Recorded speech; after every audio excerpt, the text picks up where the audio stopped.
हर हर महादेव दोस्तों। आज की इस वीडियो में बुधवार व्रत कथा के बारे में जानेंगे। तो दोस्तों, जो भी स्त्री पुरुष बुधवार की व्रत कथा को पढ़ता या सुनता है तो भगवान बुद्ध देव उनके सारे कष्टों को दूर कर देते हैं। दोस्तों, आपको मैं एक बात बता दूं कि जीवन में सफलता चाहते हो तो कथा को पूरी सुनना, बीच में अधूरी मत छोड़ना। और हाँ, कथा जानने से पहले यदि आप चैनल पे नए हैं तो चैनल को सब्सक्राइब करके वीडियो को लाइक जरूर करें। तो चलिए दोस्तों, कथा सुनते हैं। समतापुर नगर में मधुसूदन नामक एक व्यक्ति रहता था। वह बहुत धनवान था।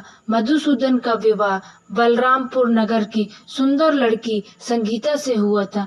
एक बार मधुसूदन अपनी पत्नी को लेकर बुधवार के दिन बलरामपुर गया। मधुसूदन ने पत्नी के माता पिता से संगीता को विदा कराने के लिए कहा। माता पिता बोले, बेटा आज बुधवार है, बुधवार को किसी भी शुभ कार्य के लिए यात्रा नहीं करते। लेकिन मधुसूदन नहीं माना। उसने ऐसी शुभ अशुभ की बातों को न मानने की बात कही। दोनों ने बैलगाड़ी से यात्रा प्रारंभ की। 2 कोस की यात्रा के बाद उसकी गाड़ी का एक पहिया टूट गया। वहां से दोनों ने पैदल ही यात्रा शुरू की। रास्ते में संगीता को प्यास लगी। मधुसूदन उसे एक पेड़ के नीचे बैठाकर जल लेने चला गया। थोड़ी देर बाद जब मधुसूदन वहां से जल लेकर वापस आया तो वह बुरी तरह हैरान हो उठा, क्योंकि उसकी पत्नी के पास उसकी ही शक्ल सूरत का एक दूसरा व्यक्ति बैठा था। संगीता भी मधुसूदन को देखकर हैरान रह गई। वह दोनों में कोई अंतर नहीं कर पाई। मधुसूदन ने उस व्यक्ति से पूछा, तुम कौन हो और मेरी पत्नी के पास क्यों बैठे हो? मधुसूदन की बात सुनकर उस व्यक्ति ने कहा, अरे भाई, यह मेरी पत्नी संगीता है। मैं अपनी पत्नी को ससुराल से विदा कराकर लाया हूँ। लेकिन तुम कौन हो जो मुझसे ऐसा प्रश्न कर रहे हो? मधुसूदन ने कहा, तुम जरूर कोई चोर या ठग हो। यह मेरी पत्नी संगीता है। मैं इसे पेड़ के नीचे बैठाकर जल लेने गया था। इस पर उस व्यक्ति ने कहा, अरे भाई, झूठ तो तुम बोल रहे हो। संगीता को प्यास लगने पर जल लेने तो मैं गया था। मैंने तो जल लाकर अपनी पत्नी को पिला भी दिया है। अब तुम चुपचाप यहाँ से चलते बनो, नहीं तो किसी सिपाही को बुलाकर तुम्हें पकड़वा दूंगा। दोनों एक दूसरे से लड़ने लगे।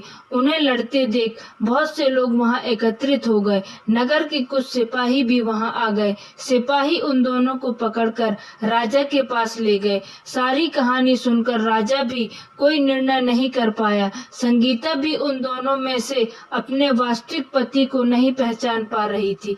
राजा ने दोनों को कारागार में डाल देने के लिए कहा। राजा के फैसले पर असली मधुसूदन भयभीत हो उठा। तभी आकाशवाणी हुई, मधुसूदन, तूने संगीता के माता पिता की बात नहीं मानी और बुधवार के दिन अपने ससुराल से प्रस्थान किया।